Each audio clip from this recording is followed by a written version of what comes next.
Hi, I'm Olga and welcome to my kitchen. And today we're going to be making banana walnut bread. And because it's in my kitchen, it's going to be grain-free, naturally gluten-free, quite low in carbs, and absolutely delicious. And yes, there is no added sugar in this banana bread as well. This recipe is a perfect way to use bananas that are about to go bad. In my house, sometimes I buy bananas and they are gone within a day or two, and sometimes they're just sitting there and I don't know what to do with them.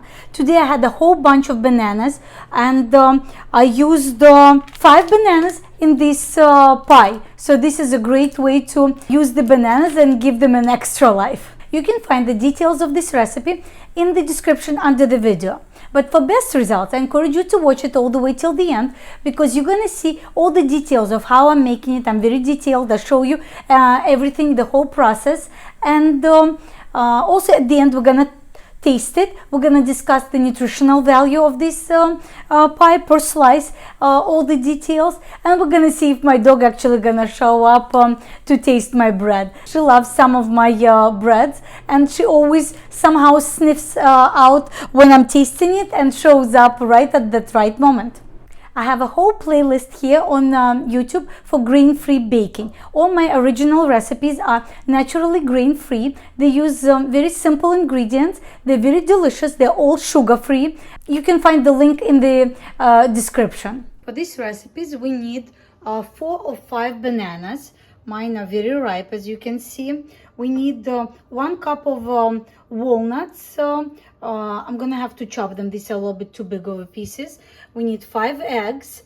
Then for the flour, we need almond flour. We need 2 cups of it, so that's the biggest amount. We need a little bit of arrowroot flour and a little bit of flaxseed meal or ground flaxseed. Then to make the dough rise, we're gonna need baking powder. But because baking powder contains corn flour, I do not use it. I use baking soda mixed with cream of tartar. But if corn is okay with you, you can use baking powder. Then we're gonna need a little bit of salt, vanilla, and a little bit of cinnamon. And for the equipment, we're gonna need a large mixing bowl with a spatula. We need a hand blender. We need a cookie sheet. This is 12 inches by 17 inches cookie sheet covered with parchment paper for ease of cleaning after. And we need an oven, of course. I'm going to preheat the oven to 375 degrees Fahrenheit. This is 190 degrees Celsius. In a mixing bowl, we're going to break 5 eggs. This is the only source of kind of pure protein in here. Of course, we have protein in almond flour and bananas and walnuts in here, but this is the main source of protein in here. And now I'm gonna add 2 bananas into the dough, and I'm gonna keep 2 to 3 bananas to decorate the cake on top, to layer it on top. I'm gonna add the bananas. Then right into the bowl without even mixing anything. Separately, we're going to add 1 teaspoon of baking soda and 1 teaspoon of cream of tartar. Baking soda and cream of tartar. These 2 things will make the dough rise. If you don't have cream of tartar, you can also use apple cider vinegar in here or lemon juice. This will work as well. Teaspoon to 2 teaspoons of lemon juice would work just as well. But I like to use cream of tartar just so it gives it a baking powder effect. So putting this to the side. Now I want to add 1 teaspoon of vanilla.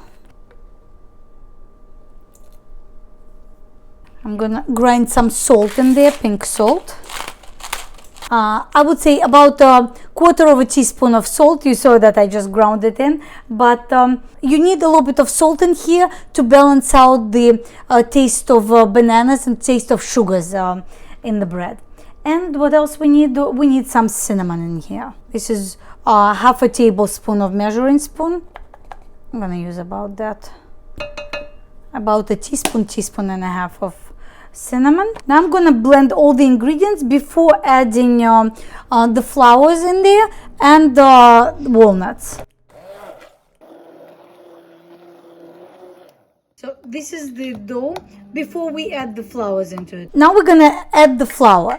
So I usually start with almond flour and we need 2 cups of it. I buy blanched almond flour from Costco. This is the best deal you can get, but they sell it everywhere, and all supermarkets now have almond flour in there. You can also get it from Amazon if you wish. Flaxseed meal, I buy one from organic one from Trader Joe's, but you can also grind your own flax seeds in coffee grinder, and it's probably even better and healthier. 1/4 cup of it. This will actually add some fiber to the recipe and make it a little bit more healthy. The fiber in flax seeds will slow down the absorption of bananas in your body and give you less of a glucose spike, which is a good thing, right? And now arrowroot flour, we're gonna use 1/2 cup.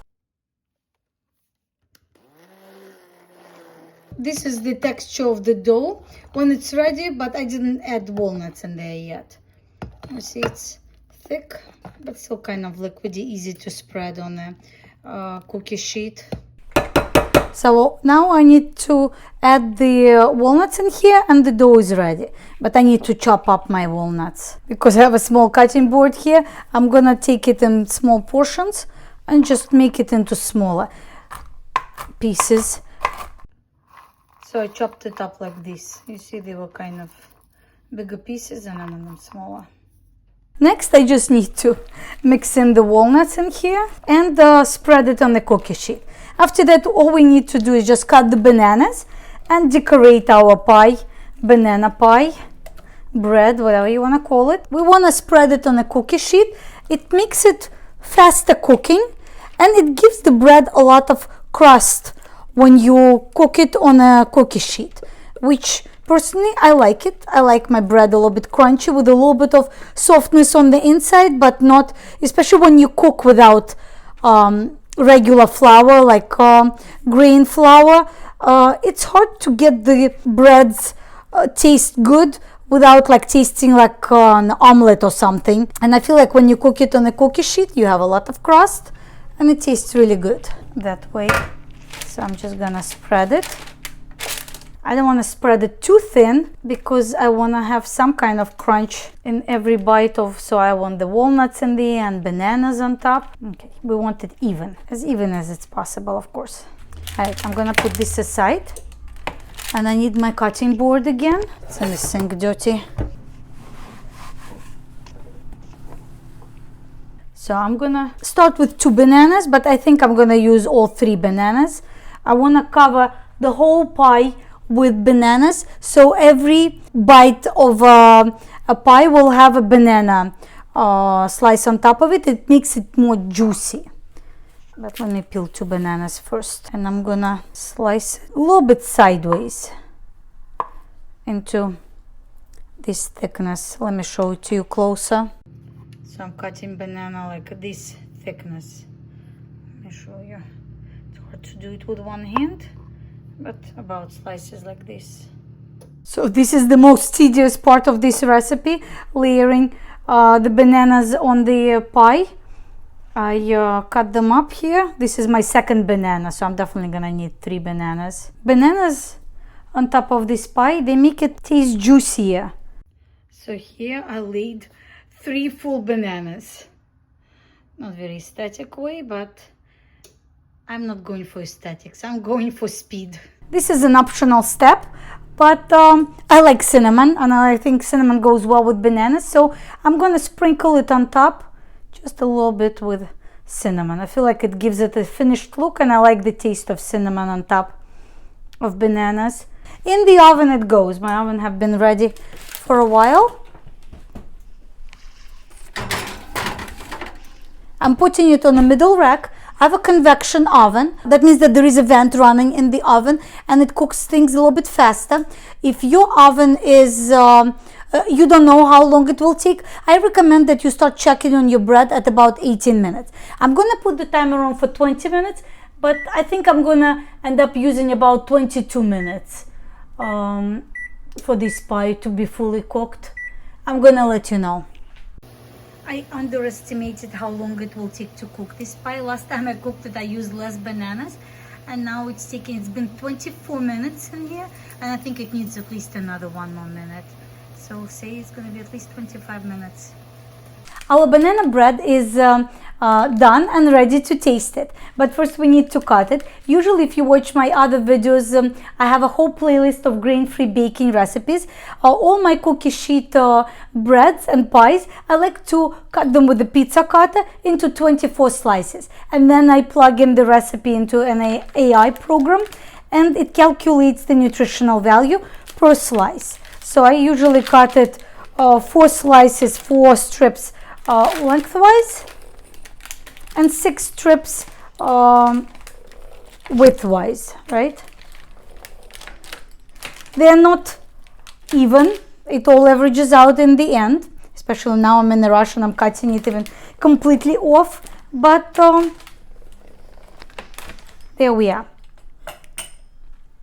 So let me show you how beautiful does that look. So here is the close-up. It looks brown because we have cinnamon in there. We also have flaxseed, which adds extra fiber to it, and looks pretty good, right?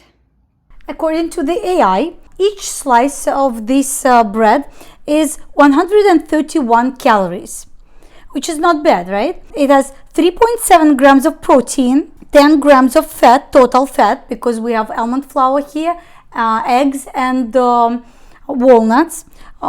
We have 6.4 grams of carbohydrates, 2 grams of fiber. So net carbs is 4.4 grams, which makes it a low carb. We also have significant amount of omega-3s in here because of walnuts and flaxseed, and natural sugars is only 2.5 grams. So this is a very good recipe to try, and because it's naturally sugar-free, you can enjoy it for breakfast. It's not gonna raise your blood sugar high, and delicious, easy. Also, I wanted to mention that I love this kind of bread recipes, pie recipes, for its portability. Besides the fact that I can enjoy it for any time of the day when I'm home, I can pop it in the toaster oven and have it as a breakfast or as a snack any time of the day. But taking a few slices with me when I'm going somewhere on a trip makes it an easy and delicious treat where I don't have to feel like excluded or hungry when people around me are having something delicious. I bring this bread with me on trips to the hotels and enjoy it for breakfast when everybody else is indulging on their muffins. So if you would like this idea of making banana bread on a cookie sheet, please give a like to this video, subscribe to my channel for more videos on grain-free baking and other delicious recipes, and give this recipe a try. I can guarantee you that you're gonna enjoy it and you're gonna put it on repeat. Anytime you're gonna have a bananas that are about to go bad, now you're gonna have a recipe to go to. And it makes a big pie, so you can freeze it and defrost it at any time, so you don't have to worry that it's too much and it will go bad on you, but it's always in your arsenal. So now it's time to taste it. I actually have a cup of tea here next to me.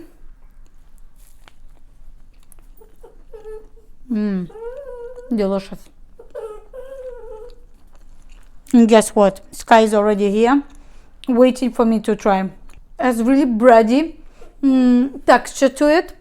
I love the walnuts in here.